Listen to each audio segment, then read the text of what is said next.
The movie begins with a family gathered for dinner, everything calm and seemingly normal, until someone knocks at the door. The father, unaware of the cruel fate awaiting him, goes to answer and looks through the peephole. On the other side is a hitman named Rocco. With no time for introductions, he simply pulls the trigger, and since he started, he decides to finish the job. He enters the house and kills the rest of the family. Before leaving, he cuts off one of the father's fingers as a gift for Mafia boss Don Lucchese, who, even behind bars, still runs the show in the criminal underworld. Luigi may be locked up, but his influence remains intact. He commands his empire from a distance, eliminating anyone he considers a traitor. For that, he has Rocco and other assassins at his disposal. The scene then cuts to Giovanni, his wife Maggie, their kids Belle and Warren, and of course their dog. They've just moved to Paris, but this is no vacation.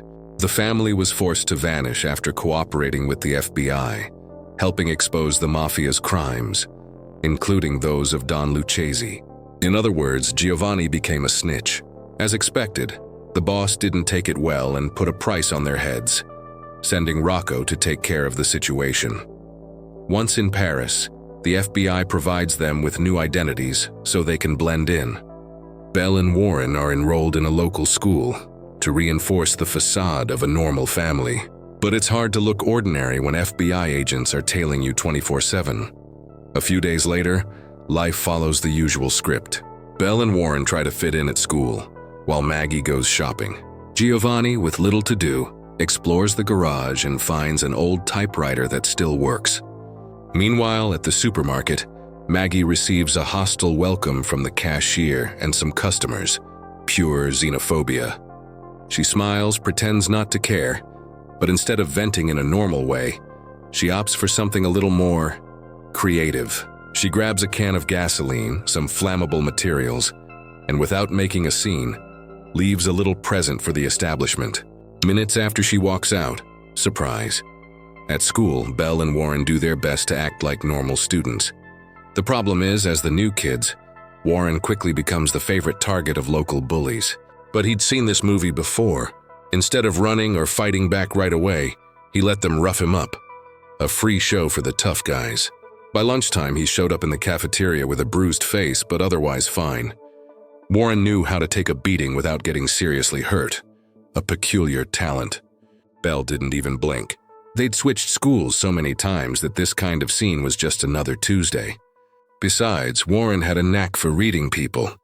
He knew exactly who was just a poser and who could actually cause trouble. After class, Belle was walking alone when a car full of troubled students pulled up beside her. They invited her for a ride. She knew they weren't looking for polite conversation, but decided to go anyway. When they reached a secluded lake, they turned off the engine and suggested chilling before driving her home. That's when one of the boys thought making a move on Belle was a good idea. Needless to say, it was a terrible idea. Before he could try anything, she took control of the car and drove herself home, leaving the wannabe predators behind. Later that night, as the family gathered, Robert Stansfield, head of FBI operations, paid them a visit to make sure everything was under control. During the conversation, he mentioned a local fishmonger who had been missing for 2 weeks. Giovanni calmly said he'd never seen the man. The truth, he had killed him after the guy tried to scam Maggie by selling rotten fish. Fatal mistake. Giovanni beat him to death and buried the body in the backyard.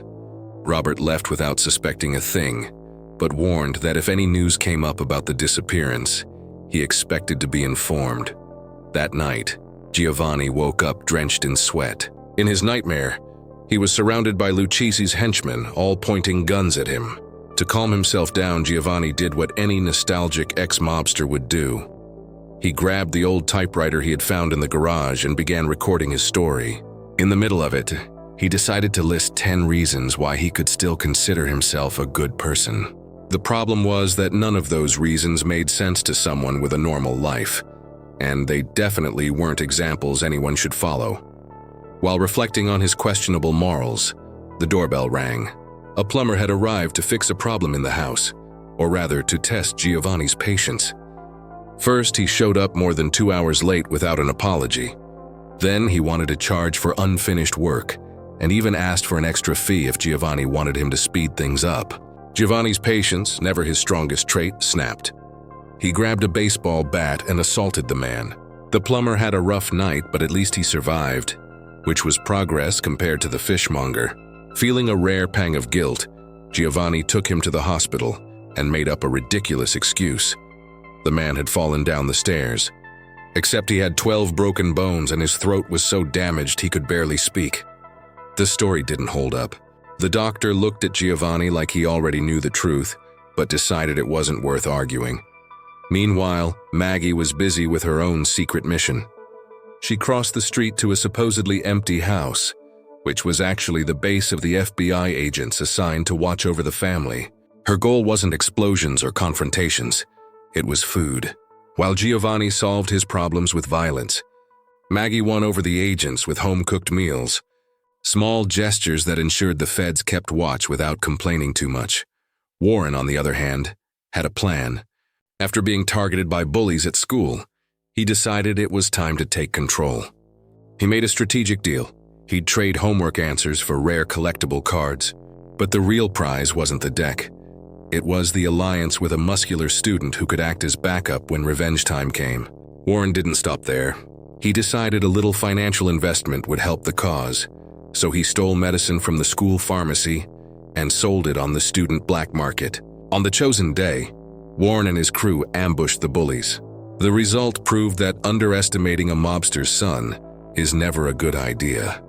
Meanwhile, Belle, tired of constant harassment, decided to confront a troublesome girl who had been tormenting her. But not everything in her life revolved around fights. In secret, she developed a crush on the young substitute teacher, Andre, who was still in college. To get his attention, she asked for extra math lessons. Andre, oblivious to her intentions, agreed to help. Over time, their meetings became more frequent, and Belle decided it was time to make a move. She took a bold step. She showed up unannounced in his room, locked the door, and tried to seduce him. The problem? Andre was there only to teach equations and didn't notice what was happening, until Belle started taking her clothes off. Days later, Maggie, always thinking about the family's cover, organized a backyard party and invited all the neighbors. The more sociable they seemed, the less suspicious they would appear. Giovanni, however, wasn't thrilled about socializing with strangers, but agreed to participate. In the middle of the barbecue, a few neighbors decided to play food critics and mocked his grilling skills.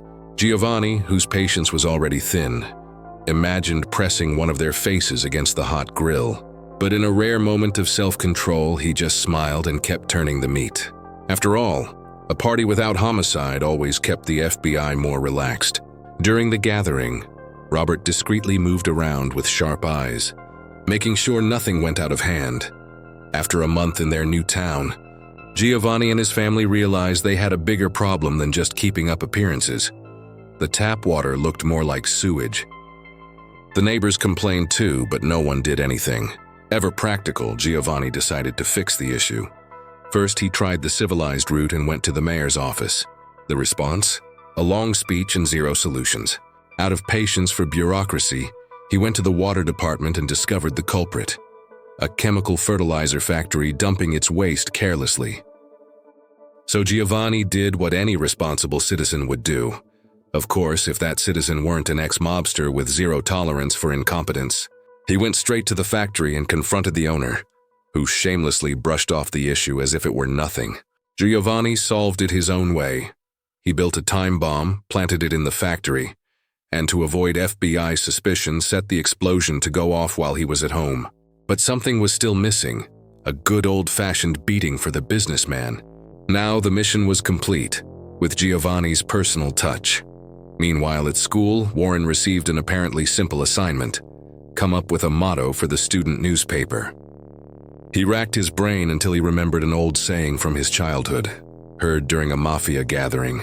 Boss Lucchese, amid laughter and jokes, had once said, "If it's good enough for you, it's good enough for me." Back then it was just a funny detail, but now, without realizing the irony, Warren suggested it as the motto. To his surprise, the school loved the idea and adopted it. Even better, a Parisian company, unaware of the phrase's shady origins, printed it on the labels of alcoholic beverages sent to the prison where Luchis was being held. When Luchis received a bottle and read the label, the fun was over. He recognized the phrase instantly. This wasn't just some random saying, it was a Mafia signature. Someone in Paris was sending a message. Without wasting time, he contacted Rocco and gave a single order: catch the first flight to France. Giovanni then got a phone call from an enthusiastic neighbor who invited him to a movie screening and discussion forum. The reason? Giovanni had casually mentioned he was a writer, and somehow the neighbors believed he could make the conversations more interesting. The next day, Warren had a meeting with his teachers, a direct consequence of his last fight with the school bullies. Meanwhile, Belle faced her own emotional crisis. André, her substitute teacher and secret crush, decided to end things between them. The reason? He was leaving to study abroad for a long time. For Belle, it was like a punch in the stomach. Back to Giovanni. He decided to accept the invitation to the film event. Robert from the FBI, ever paranoid, hated the idea. Participating in debates with strangers was an unnecessary risk. But Giovanni, with his mobster's gift of persuasion, convinced him by inviting Robert to come along too. Later that night, exhausted from dealing with endless school problems, Warren began considering a radical plan, running away from home and starting fresh. At the same time, Belle, devastated by the end of her romance, decided to dramatize her pain in the most extreme way possible by climbing onto the roof of a building across from the police station. Her hope was that André would show up at the last minute and ask her to leave with him. Meanwhile, Warren walked to a train station, reflecting on his possible escape. But before making a decision, he saw something that made him forget his teenage drama entirely. Rocco and his crew arriving by train. He rushed to a payphone and frantically called home to warn his family, but no one answered. What he didn't know was that Maggie had picked up the phone the exact moment he stepped out of the booth, missing his urgent call. Rocco and his men weren't interested in subtlety. They launched a simultaneous attack on both the police station and the fire department, ensuring no help would reach Giovanni and his family. A classic Mafia move. Cut off the city's legs first, then strike the main target. From the rooftop, Belle saw it all unfold at the station. It didn't take a genius to understand the message. The hunt had begun. Without wasting time, she ran down to warn her family before it was too late. Meanwhile, Giovanni and Robert were still at the film event. To Robert's absolute despair, Giovanni wasn't just attending the debate. He had become an impromptu panelist, enthusiastically talking about the criminal underworld. The audience found it fascinating. Robert, not so much. The last thing he needed was a nostalgic ex-mobster spilling secrets to a room full of civilians. With no other choice, Robert sent out an alert to his agents, instructing them to prepare for the Mazzone family's evacuation to a safer location. Shortly after midnight, the show began. The chemical fertilizer factory Giovanni had sabotaged went up in an explosion of chaos. It didn't take much for Robert to connect the dots. Giovanni tried to play innocent, but the credibility of an ex-criminal with explosive instincts didn't help.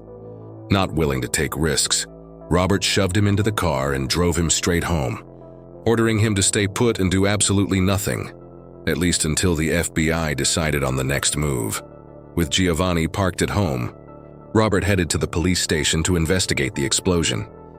But something far worse was already happening. Maggie, who had been at the FBI headquarters under the protection of 2 agents, said her goodbyes and went back home, unaware that danger was waiting for her. As she approached the house, she noticed it was surrounded. Hooded men in black hats, in full were definitely the villain style, were everywhere. Her heart raced. Maggie wasted no time. She ran back inside and alerted the agents. Rocco and his crew had found the family. At the police station, Robert walked into a massacre scene. Officers down, blood everywhere. He immediately called for backup, but it was already too late. Giovanni's house went up in flames. Rocco's men had blown the place to pieces without a care for details like discretion or moderation. By luck, or sheer survival instinct, Giovanni, who was alone, managed to get out alive. The 2 FBI agents on site weren't so fortunate. Meanwhile, Maggie ran for cover while Giovanni rushed desperately to FBI headquarters to rescue his wife before Rocco's men got to her first. In the chaos, Bell and Warren arrived near the house, ready to join the fight. With no time to hesitate, they popped the trunk, grabbed weapons, and went on the offensive. The result? Every one of Rocco's henchmen was wiped out. Rocco himself, however, wasn't so easy to kill. He managed to shoot Warren before launching into a wild chase after Bell. But the tables quickly turned. At an intersection, Robert appeared with his car and solved the problem in the most efficient way possible, by running Rocco over. In the end, Giovanni and his family had to vanish once again. New identities. New city, same paranoia. Rumors suggested Luchese had already hired another hitman to continue the hunt. The life of a mobster doesn't exactly come with a peaceful retirement plan. Oh, and before it all ends, the family's German Shepherd hurt his paw. But he's fine. This is the end. If you liked it, subscribe and like it, comment on anything. Until next time,